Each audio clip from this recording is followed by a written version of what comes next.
I'm a Scotts Valley water conservationist. But I love what all these agencies are doing in the area. You know, the Coastal Watershed Council. You know, there's just so many people.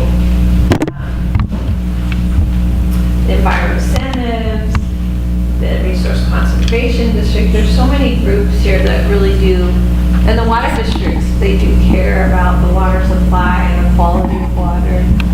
So we have a lot of challenges here, but we also have a lot of interest, I think, in this area. I think there's a fair amount of consciousness. But as we go forward, you folks are going to be light years ahead of everyone else. You already are, because you're used to living with nothing. A finite source of water. And it's fabulous because you become so resilient, and you, what I call, you have water sovereignty, right? You have a dominion over your water. You're not freaking out, you know, if someone turns, you know, we've had people, we had to turn their water off, and they're like, oh, my kids are back from soccer, they have to take a shower. And it's really a crisis for them. Probably rolling the sand. Yeah, and you guys are, you know. Well, I've stopped buying plants because then I know I'm going to have to water them. Yeah. We don't really have a landscape. Mm-hmm. Yeah. I have some bromeliads and I have some salvias, and that's about it. Yeah, maybe lavender. Yeah, there's some real good standbys that, it's amazing what you can do. And then you let nature kind of come in and blend in, and that's kind of nice. Talking about Greywater, this is kind of the bottom line of what water districts are looking at, and if the public's informed, this is what we are expecting. And so we have these alternative water supplies that people, even when they get water from a water agency, we encourage them to do now, to capture rainwater at their homes, and also use, we call it greywater catchment, or rainwater catchment sometimes, or greywater irrigation. People have been doing it for many, many hundreds, decades of years, reusing water on site. That's basically what greywater is. It differs from recycled water in that recycled water is a more system-wide, formal way of reusing water. Here in Scotts Valley, we use about 15% of our water is reused at the municipal level. So I think I talked about it last time. The wastewater goes down to this water treatment plant, which is on Lundy Lane, and the city purifies water and treats it to, it's called a tertiary treatment plant. It's almost drinkable at that point, but they don't go the extra step because there's no reason to. Then we have a redundant piping system that the water district distributes the water. It's a very nice collaborative effort that we have. One side collects the wastewater, treats it, and then the water district distributes it. We have 52 accounts in Scotts Valley, and 15% of our landscape water is recycled. So that uses purple pipes. Exactly. Okay. And the high school is serviced by that. The pipes don't go up, but yes, the parks, the city parks, and I do think it's the schools. Yeah, most of the parks and schools are on it, and large office parks, other kinds of parks, large. For landscape. Like Borland, like the old Borland building. And the new Kaiser. Yes. So we had the advantage back in 2002 because we have really two main thoroughfares in Scotts Valley, so we were able to lay a secondary pipe down and get to quite a few places. Now, certain places, it's too expensive to take the pipe that far. For instance, the new 1440 project, which is the old Bethany College. We wanted them to have recycled water, but it was way far away from our main line. But anyway, that's the difference between, that's recycled water. Greywater is where you actually reuse the water on site. People have been doing it a long time. There's no recorded cases of any health effects from misusing Greywater. It would be pretty rare. What you can do though, and this is what the state code really protects us, you can kill plants and you can degrade the soil on your property pretty severely, and you can create problems in other people's lots. So I'll be going over what the code is. It was updated 6 years ago and made much more user-friendly for people. Is that the state code? Yes, it's a universal plumbing Because I code. had an instructor at Deanza Uh-huh, teaching environmental classes, and she lived in Capitola. uh-huh, And there's a straw bale house in Yes. Capitola. Mhm. That was hers. oh yeah, And when they built it, and it's right in, well, not town, but you know, Yeah. behind Knob Hill.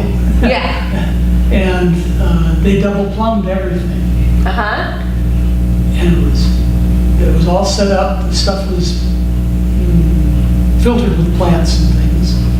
And the city wouldn't let them use it. They had to spike it oh, do you know what year that was? a while back.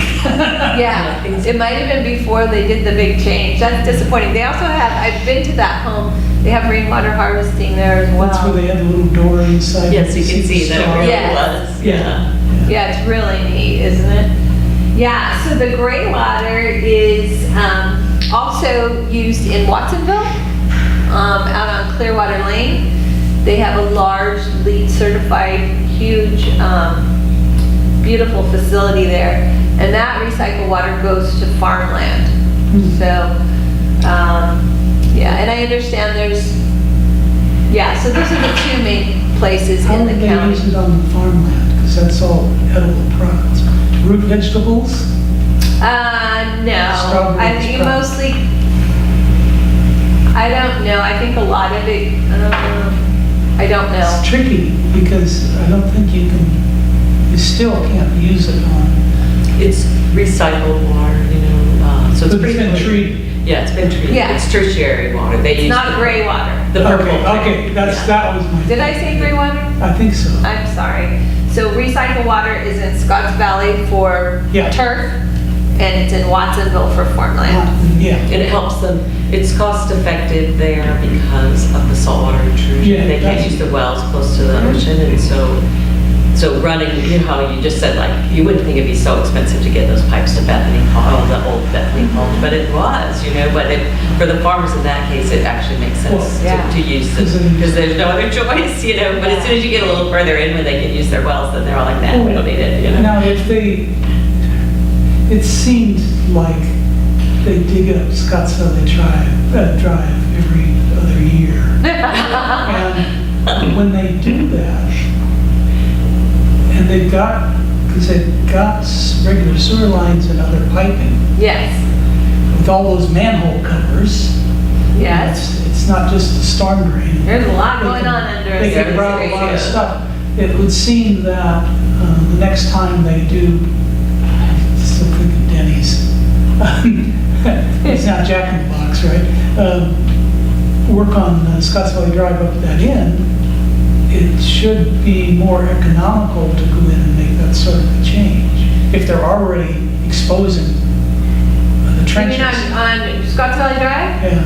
You have to get it out the way out to 1440. Oh, well, Like that's, next time they dig up the street, like maybe Yeah. they could extend some pipes further. oh, they would have to dig Isn't up it- Bethany Drive.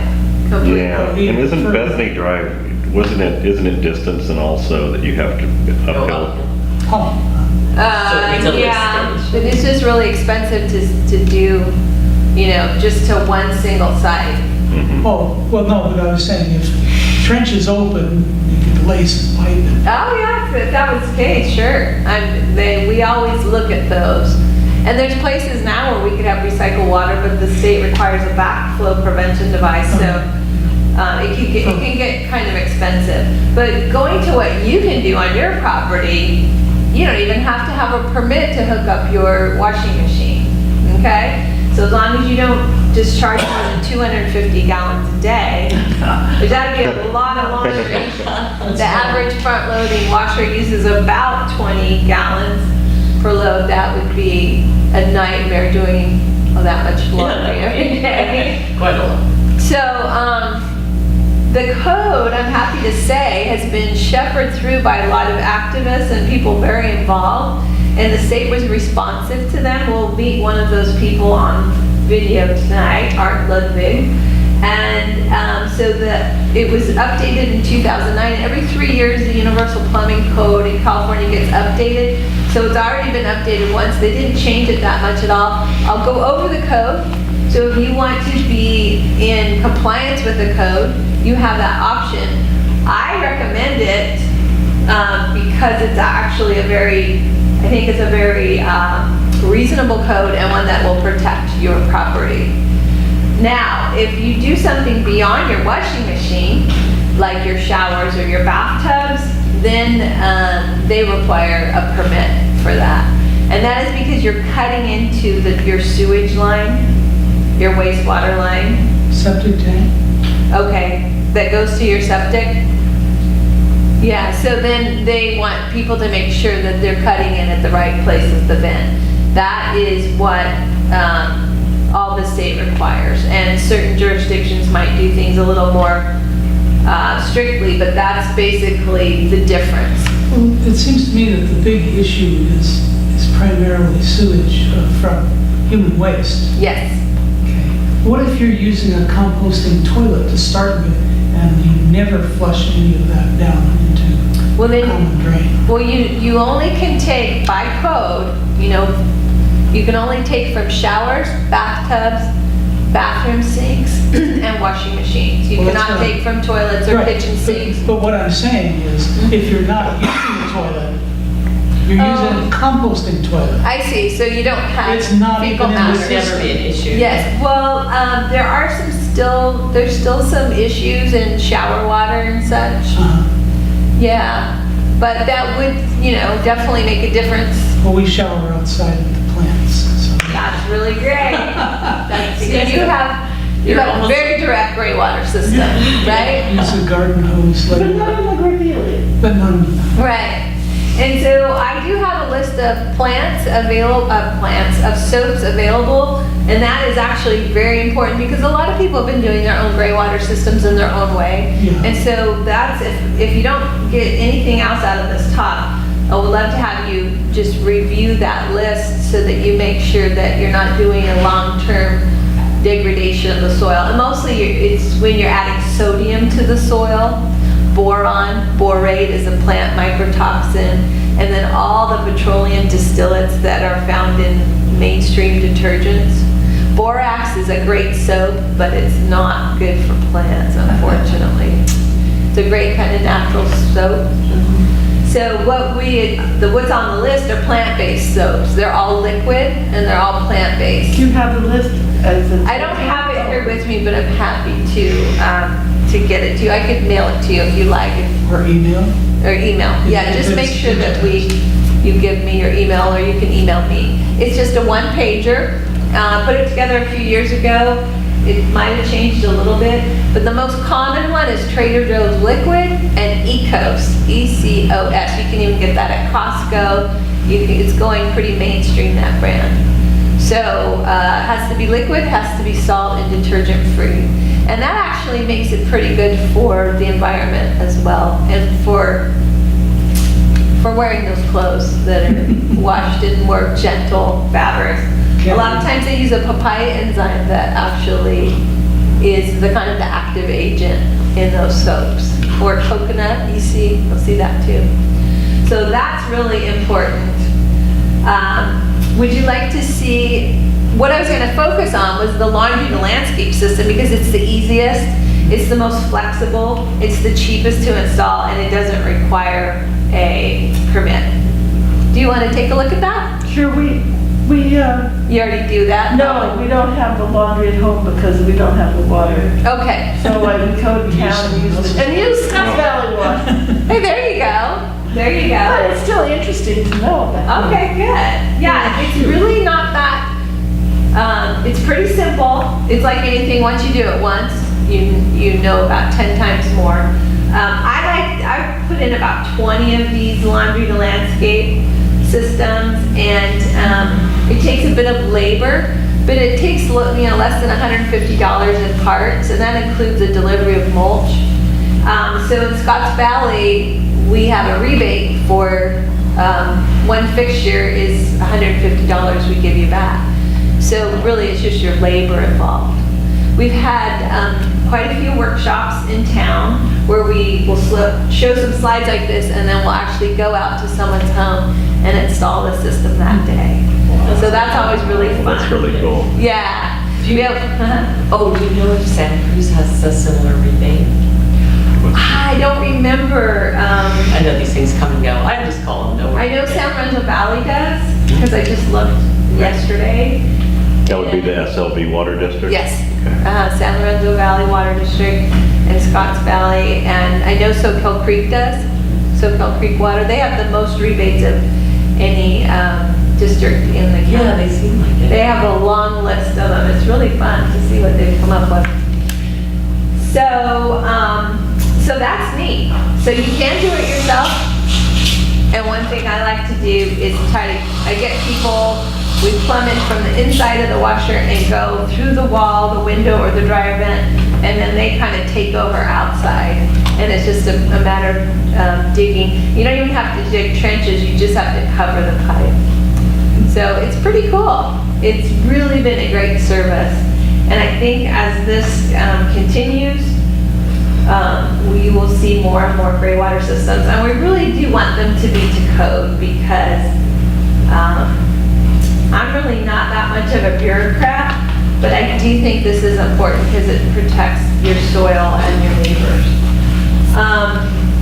So this guy, he's from Berkeley, and this is about 12 minutes, and we can start seeing, give his little mini lecture, and then after, if you have questions, it's always nice to have some pictures. If you have questions, let me know, or I'm happy to stop it, okay?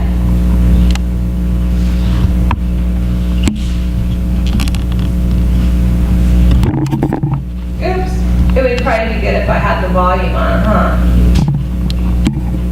Sorry about that.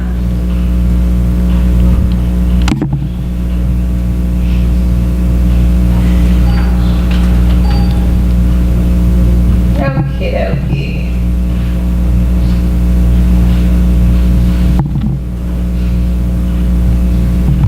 Urban communities are being asked to reduce water in any way they can, and one strategy that we're seeing from the Action Coalition is putting in our local community is using Greywater. Yeah, so Greywater is a fantastic way to reuse water that's been used once within your house.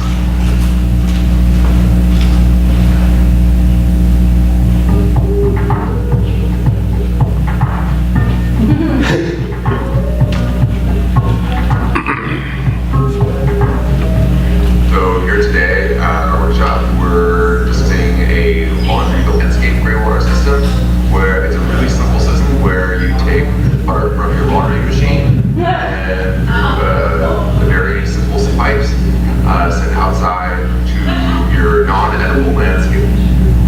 And what's nice about this system is that not only is it easy to install, but you don't need a permit to install it in Berkeley.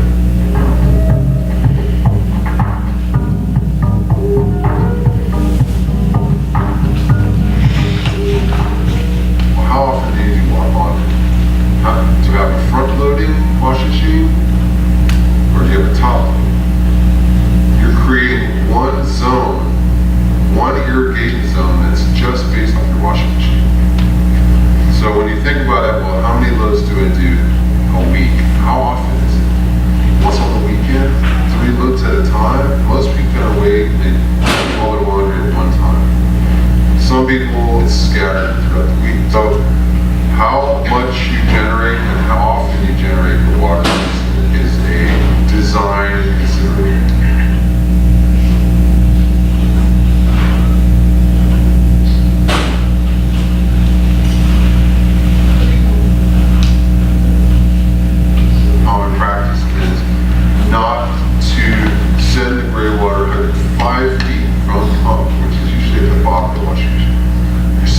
water right out of the washing machine, keeping it the same diameter, 1 inch, no less, all the parts of 1 inch plumbing. That makes it easy for your pump to send the water. You don't want a restriction on it. You don't want it to go 1 inch to ½ inch because they're putting back pressure on the pump. So you'll see as we go through the workshop, everything stays 1 inch all the way out and it's still being emitted. Then it goes down ½ inch. There's no drip emitters. There's no holes that require pressure. It's all simple, all valve. When you look at your site, where do you put 8 gallons of Greywater? How do you spread it out? Both might want it.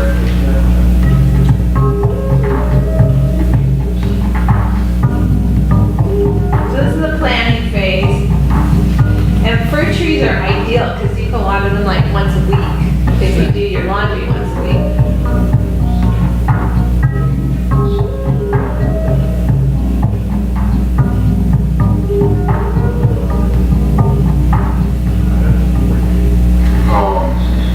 This is mounted in this orientation.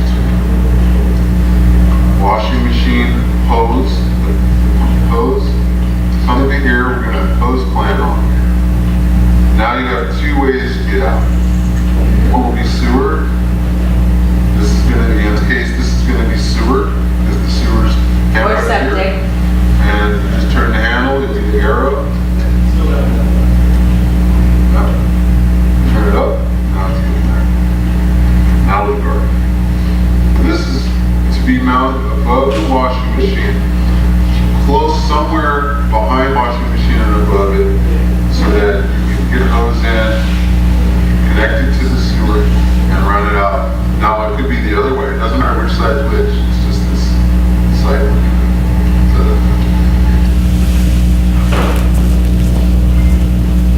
Okay. Here it is. So I'm just gonna tell you there's a couple different valves you can use, and you can buy all these parts at San Lorenzo Lumber on River Street.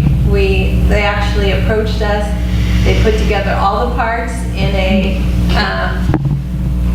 canvas bag for us, and including some long pipes, and it's about $135, and it even comes with a bottle of Ecos laundry soap.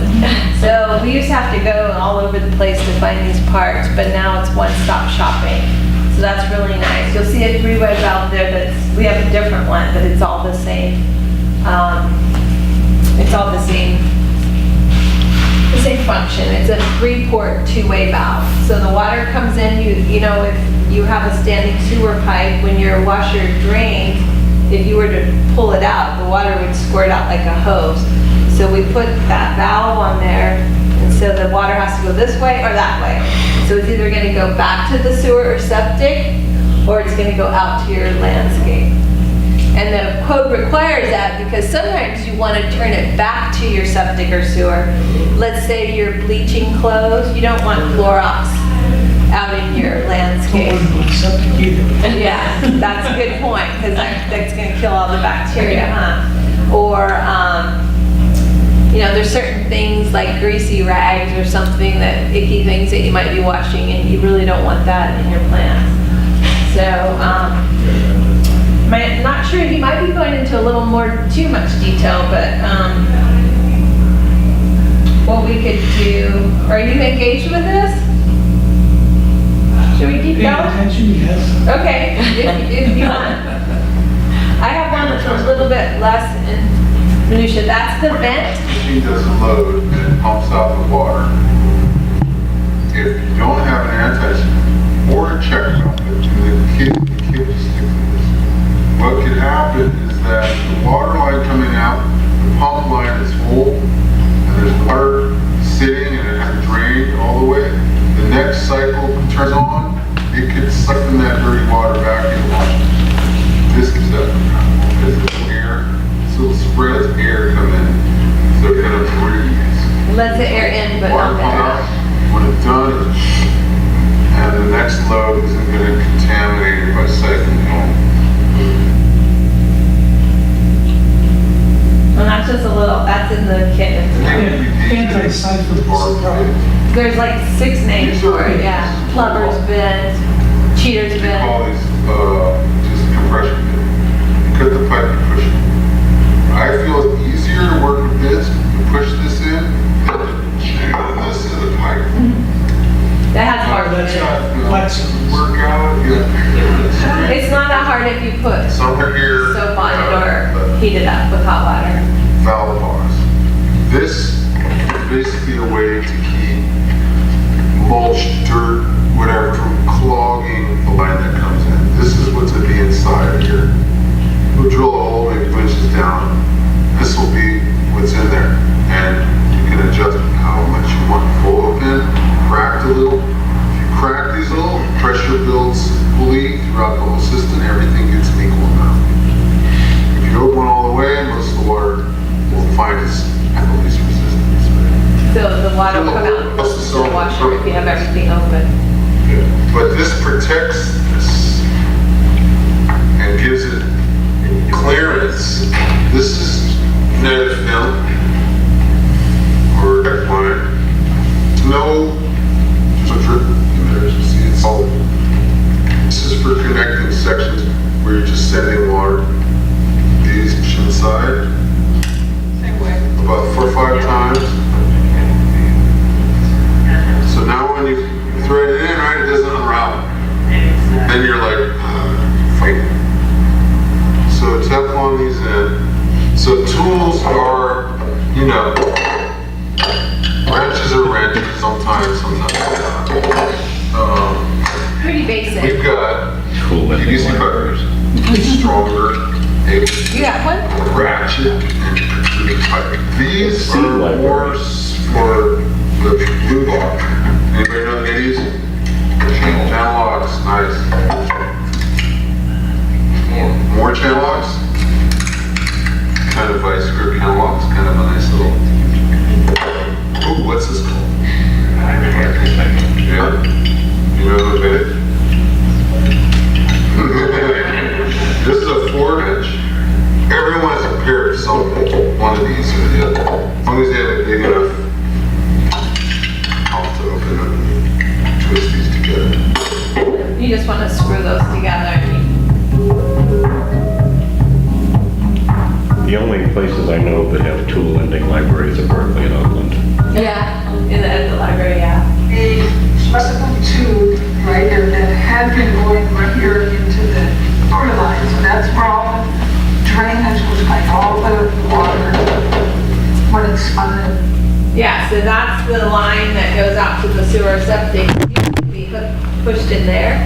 That's the one I said if you pulled it out and the laundry's draining. And now it's been reconnected. This is going back to the sewer septic, and then that's gonna go outside the home, out to the landscape. So all you're doing is saying, instead of it going one place, it's going 2 now. And you have to be able to go back and forth, like I said, in case you don't wanna use the water to the Is the landscape. reason that it's just the elbow going into the ABS pipe, that's left open like that to serve as a vent?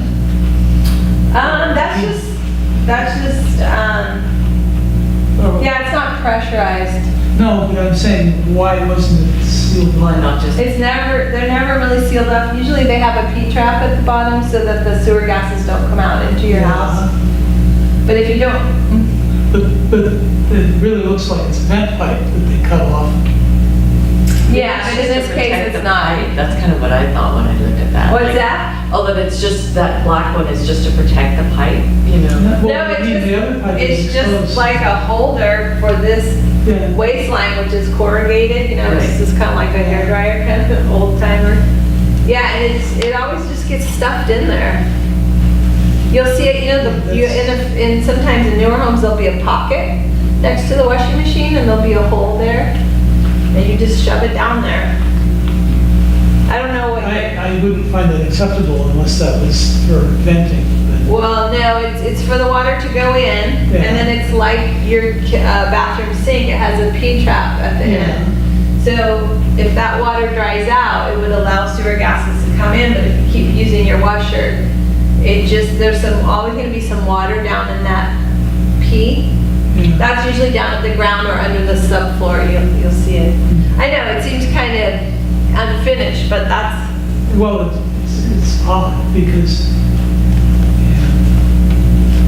the reason you vent the gases out through the roof is so that they don't end up in the house. Whether it's got a P-trap or not, I mean, your toilet Well, has a trap built in to the It does. ceramic structure. and yes. If it was a bathtub or a shower, it would have a trap too, but it's just odd. Why wasn't it made a permanent connection? It's always, I've never seen it not like that. It seems odd. Yeah. I'm not sure why they don't enclose it. I'm not a plumber. It's probably very simple. I think we hook it out and put the, what's that called again? Three-way valve. Three-way valve, thank you, the brass three-way valve on. The reason why we have a little intake piece Just about. is because these are the same size. So you should only have been through a workshop now. I know, That's what we do. And we get people to do Oh, their this is the own. way to do it. They speed it up. Yeah, really fast. What did you do there? Put some PVC together. For Ducko, you need a cemented. They don't have a hole saw this big that, that's deep. So what we do is we just drill a bunch of small holes with the Holland drill bit and then knock it out of there. It's not easy to get through stucco. And we're gonna put silicone back in here. So we want this, several inches above the main line. This is the height of the whole thing all the way back, right here. All the way back. So we keep this level, we'll go up. You can go down. It's best to try and keep it all level with the systems that you pop out.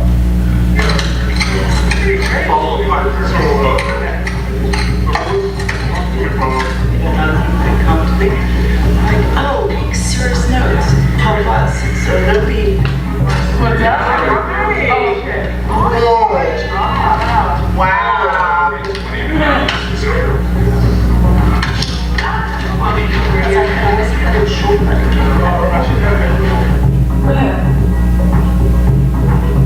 So that's what kind of piping you can use. You can use PVC Schedule 40 and then switch over to polyethylene. Those are compression fittings, like he said. Those little staples come with a kit. And you want to spray that so it doesn't get all chalky and crusty with sunlight. So that's Oasis soap's really good too. That's what's formulated just for Greywater. Here it comes. Yay! Yay! Change them down to So half. it just kind of sprinkles out like that. Less than half.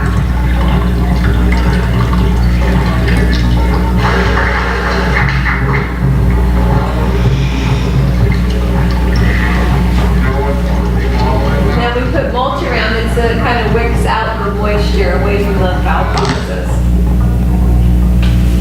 Okay. How much does a Greywater system cost? $135. Yeah, for the kit, plus the labor. That's the starter kit. Yeah. That's pretty much everything. If you want to buy mulch, you can get mulch free from tree companies. You just call them up. We'll go out in the backyard. Yeah, good.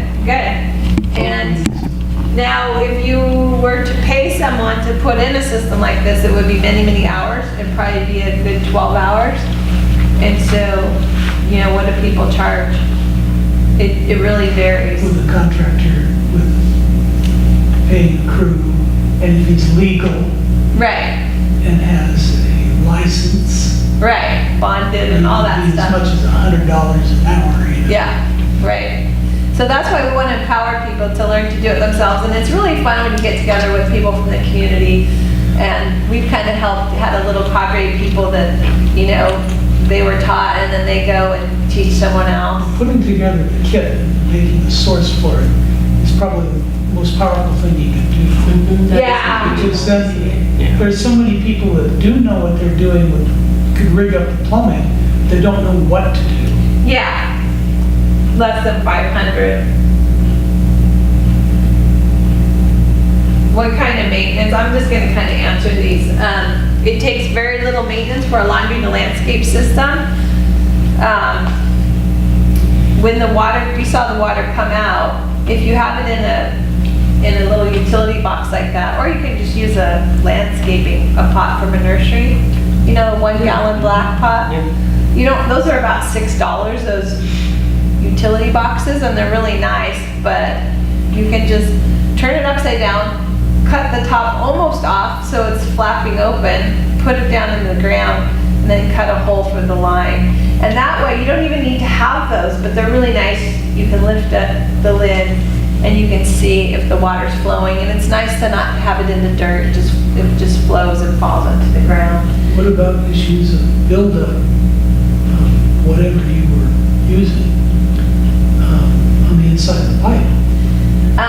We've never really had any problems with that. All the hair and stuff kind of goes through and goes right onto the mulch, and it biodegrades. That's another reason we use mulch. So you know what, rough wood chips, they have air between them. They also start to biodegrade. The biggest point of maintenance is that about every 3 years, you're gonna wanna just kind of dig that mulch out because it's gonna go down to soil, right? It's gonna decompose. So you just kind of freshen it up around those. Just thinking, it seems to me that in practice over time, these relatively small pipes, we get almost anywhere, you'll get buildup in a supply pipe that's 2 inches in diameter. I mean, it just happens. Just hard water. Yeah, or almost anything. Well, And you're putting in a lot worse than hard water. This is plastic, Yeah. and there is some detergent in it. If it can create a biofilm if you, I'm thinking large, heavy, thick buildup, because there's lots of, whatever you're putting in the Greywater, but it's a 1-inch pipe, Yeah. so it pretty much goes right out. That's why we use 1-inch pipe. well, no, that isn't, over time, the stuff will plate out. Yeah, It'll we've build up never seen scale it, but it's certainly could be possible, but we've never seen it. I think because the Greywater comes out fairly regularly, but, Well, what I was saying is that I can have water coming from the city or the county going through source pipe into my Yes. house, and there will be buildup in that pipe. yeah, So there's corrosion. that's supposed to be clean new pipe, right? And- Yeah, I mean, there can be corrosion. There's different pipes that come into your house. Some people use PVC, Yeah. some people use copper, some people use galvanized. So have you ever seen that stuff build up in a plastic pipe? Yep, that's what Yeah. that's what I'm Okay. saying. Okay. Calcium and other things that might be in Huh. the water Okay. will end up with stalactites and stalagmites, you know? Huh. Just as if it were in a cave. It's Yeah, just I'll that ask over my- time, unless the water is really highly purified, almost anybody that's on a well system in this county is going to have either iron or sulfur or some combination of minerals that will build up. And the idea is that even if what you're adding to your laundry washing machine, even if you weren't adding any materials to it, the water that you're buying from the city or the county or out of your well will provide enough minerals to lay down over time. So I was just wondering, when the pipes get smaller, and again, it depends on how far your run is. If it's Yeah, a we short don't run more than probably 50 feet away from the washer. And we don't have it go uphill, it goes flat or downhill. If it was to corrode or, you Not worried know, about corrosion, we're talking. well, I'm sorry, not corrosion, if it Buildup. occluded, you would just cut it off and put new pipe in. Yeah, okay. But you can also do, you can put a union in and flush it with a garden hose. Yeah, what I'm talking about is not something. More tougher scale Well, stuff. it's, yeah, it will be, over time, it will be a little issue. Uh-huh. But what you say is okay, it's easy enough to even replace. if you- It is, if you had to, Yeah, yeah. But, so how do you know if it's working? Well, you just go out to your boxes and you look and see if the water's coming out, right? I did have, I had my 1-inch pipe just open at the end, and I really learned my lesson because I like to put like a little garlic bag, you know, the little mesh bags you get, put it over so that it can trap hair and stuff. And so I found out that critters would want to crawl in there. So I did have a snake go in. Because I thought, what's going on? The water's not Oh, that's coming what out. comes up in the toilet. Oh, no, yeah, poor thing. So, You're probably both not happy, huh? no, I feel really bad because I was really getting attached to that little snake. I saw him out in my yard and, you know, he was going after the water probably, or maybe he was hiding in there and he couldn't get out.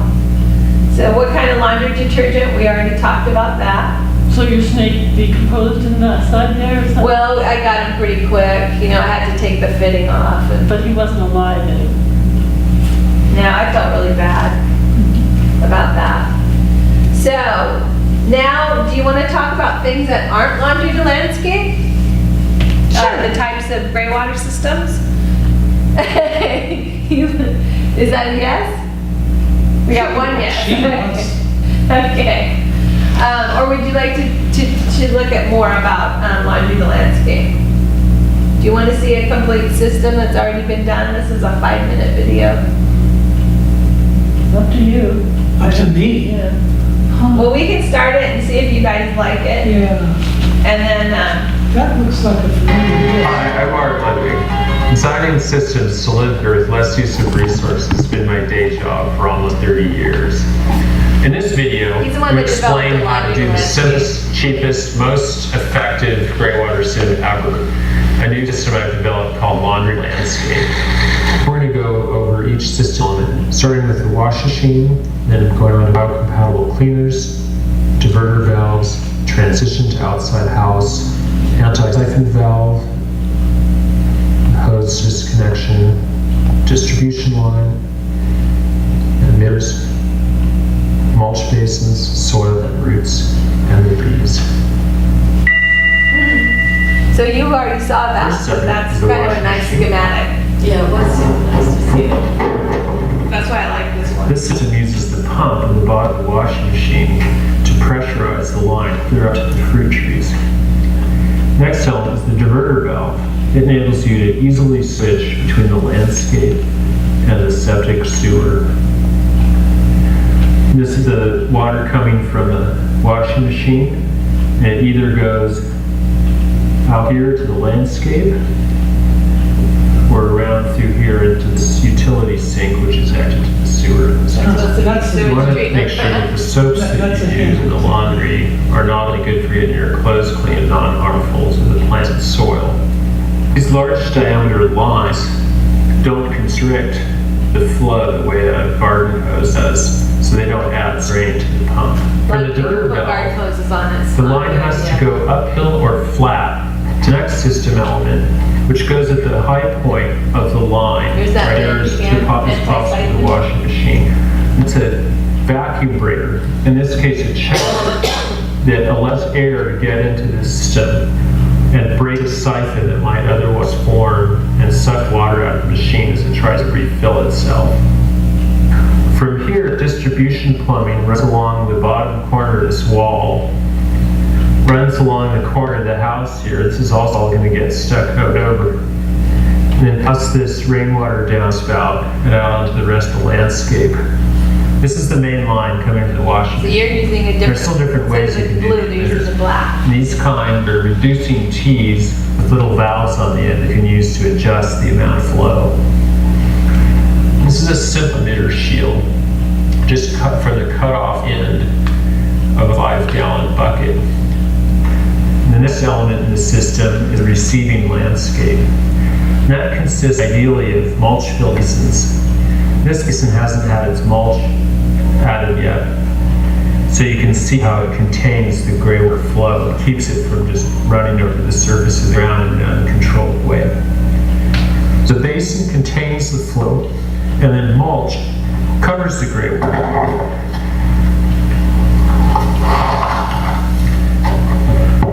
Greywater will just flow right into this stuff and be gone. So there might be a little wet spot that big on the surface, and the rest of it's just gone.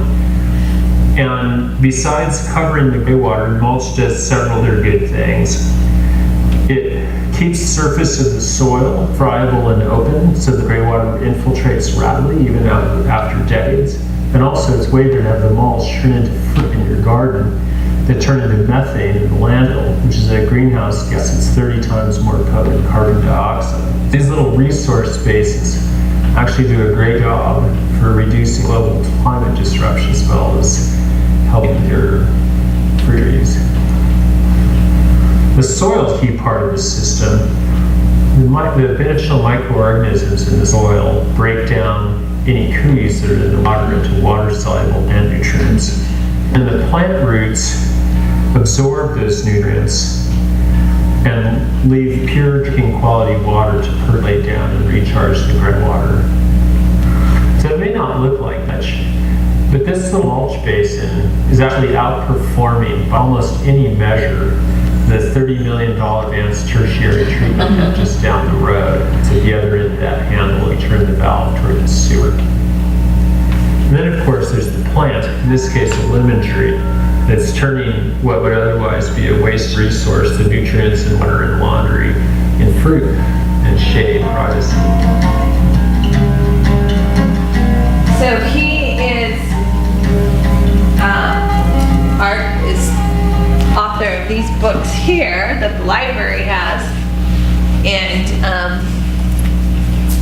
so he's been a huge advocate, educator, and he's really helped put through the Greywater Code and making it more accessible for people. What's up, guys? I'm Carly Kloss, and today I'm going to Sorry about that. look your very own website with Wix. It's easy, super fun, and Tell me about Greywater. This is another great advocate in the state. Washington. It's a little dirty, but it's a great source of irrigation water. So you get a huge savings on the amount of water you would otherwise need to irrigate.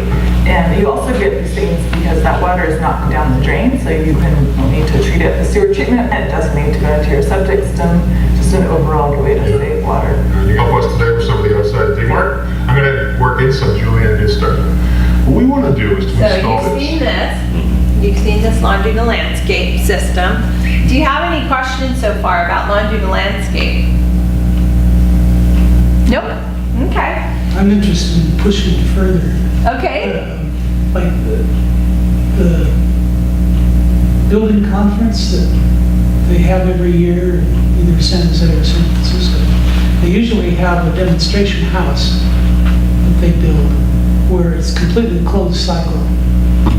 Everything, all the water, regardless of source, is treated mostly with plants, various stages. And they have all the plants selected. You put these here, these here, and these here, and they end up with potable water coming out the other end.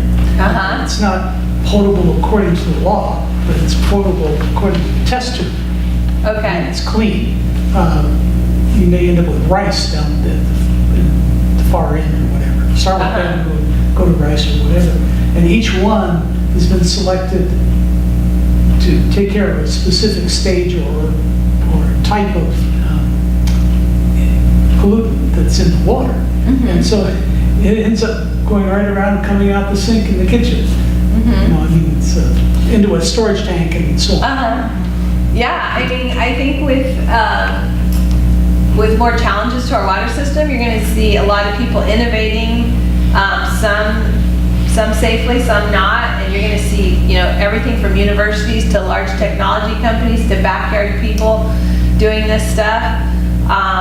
It is important that the water is safe to drink, and it's really, Well, you know, it requires a lot of care, and there's still maintenance that goes Yes. on because Yes. we're dealing with a growing living system Yes. as opposed to some mechanical pipes. Yes, there's all kinds of systems that are just fascinating out there, and I too share that interest with, you know, hydroponics and, you know, using fish like tilapia, using the wastewater in the fish tanks to fertilize the plants, that oxygenate the water, so it's, Cabrera Horticulture Department, someone donated to them a complete, put it on the back of the truck and installed. yes, And it was a solar-powered fish farm, and it was a complete cycle. yeah.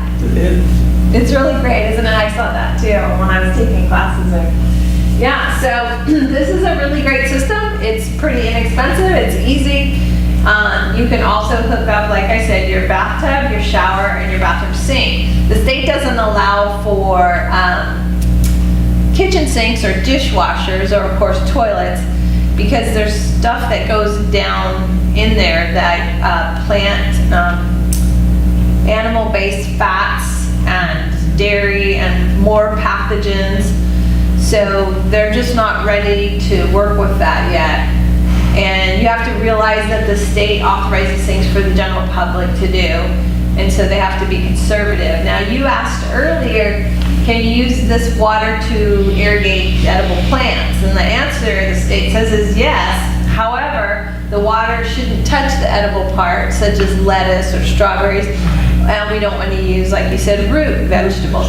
So they're erring on the safe side, some more like beans or corn, things that aren't in contact with the edible portion, with the It dirt. used to be more strict where they were worried about splash or something like that. Yeah. Because a lot of people would have it simply routed to a garden hose and Right. spray water the plants while you're watering the leaves, Right. the fruit, and everything. Exactly, and that's another thing that's in the code, is you cannot spray irrigate this water.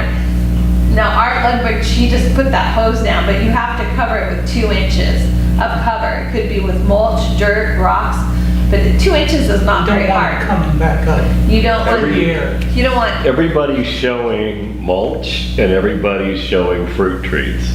yes, because fruit trees don't take frequent watering, they're perennial, so you're not gonna have to be moving the lines all around. So we're looking at perennial plants, we're not. And the fruit's above ground, it's not root vegetable, it's not leaves close to the ground. Yes. A lot of water. And they do take a lot of water, like sometimes 15 gallons, you know, a week. And you can tend to be not as regular about watering them, like you can water them once a week instead of like, you know, small bedding plants.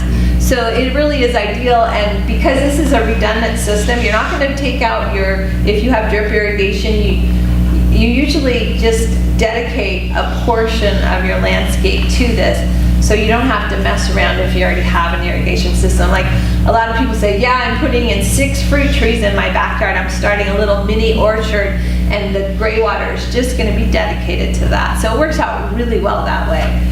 So, and a lot of people who have lawns, you know, we definitely cannot do that. So we don't want any plant, any animal, wild or domestic animal or humans contacting it. We don't want anybody drinking out of the hose. That's why it has to be purple pipe. Even though purple's for recycled water, that's the color that they came up with. So you'll see a lot of white stuff in these old videos, but it's supposed to be purple. If you can't find the purple, you spray paint it, okay? But a lot of the pipe's gonna be buried anyway, but it is good to label things. Because people come and work on your yard and they work on your irrigation, and you don't want them to hook this up, because if there's ever a back siphonage into your home, you don't want it to get into the drinking water supply. So, if you want to go into other fixtures like the bathtub and the shower, those are the most common, you have to actually go under the house, cut the large sewer pipe, and put that 3-port 2-way, a larger one, valve on. And then you have to have an actuator or something that can remotely control this valve to turn it on and off when you want to, unless you're gonna crawl under the house and do that. So you can see that it starts to add up with expense. That valve's about $50, $65. It's used for hot tubs. And then you're supposed to have the city or the county come out and do a pre and post inspection. So we're beta testing an over-the-counter permit with the city of Scotts Valley. They've already issued one. They've been very fabulous. So the person shows them their plan, they implement it, and then they only do the post inspection. Well, you know, if you go to the county, and you are simply removing your existing water heater, buying a new water heater, and hooking up two pieces of pipe. And how much is the permit for that from the county? I have no idea. More than the water heater. You know? Yeah, is that right? Yeah. The county and the city charge a little over $300 for their permit, I believe.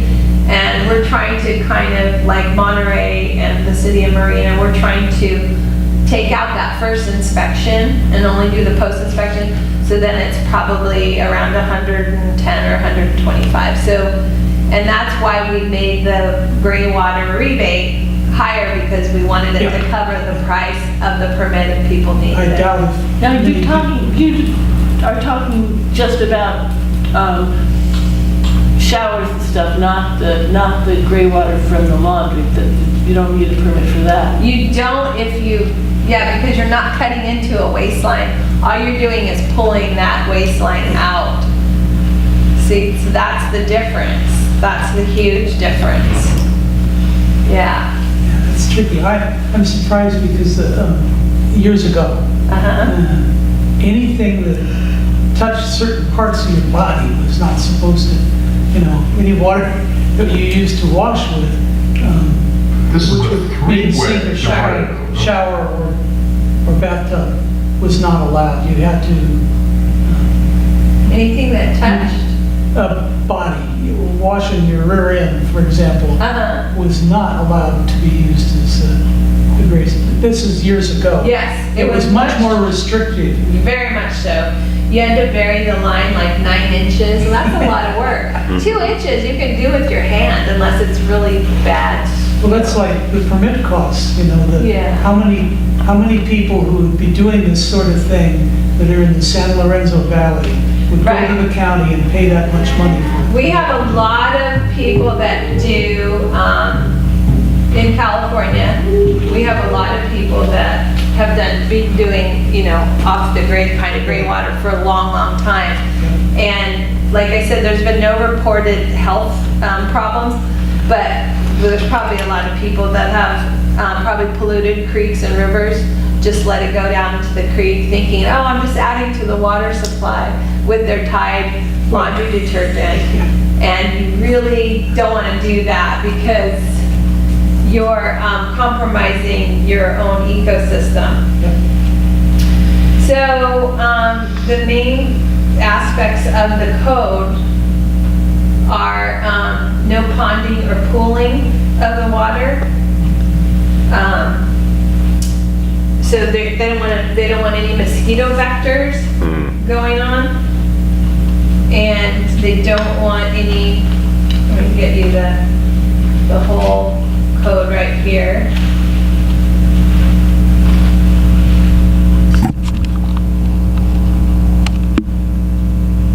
Sorry.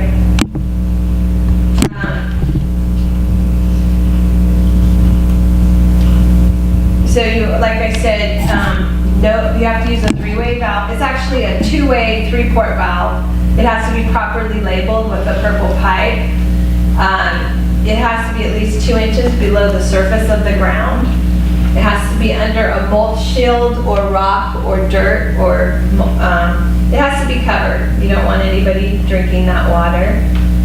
And it can be directed to an irrigation or disposal field. There's required setbacks. For instance, you don't want gray water distributed right outside your house, just like any other water source. You don't want it really close to your neighbor's fence. Could you give an example of what those setbacks are for? There's quite a few 6 setbacks. inches or 6 feet is what I believe it's 18 inches from a fence. Oh, okay. Yeah. I haven't looked at it in Small. quite a while. It's not that restricted. I believe it's about 10 feet, 5 to 10 feet from your home. It's not, we don't want it near a septic field, believe it or not. We don't want it near a water supply, that sort of thing. So I can send you that as well. What I should do, I've been through the Cabrillo code classes for just about everything, but I don't have any updates. I'm not current. Right. And this was not there. No, that's what's really new. And sometimes you'll go to hire people, like a plumber or a And they won't contractor. know about it, yeah. They won't know this, and they'll usually try to over-engineer it. They'll usually put in filters on it and pumps on it. And sometimes you have to put a pump because you want to push the water further out.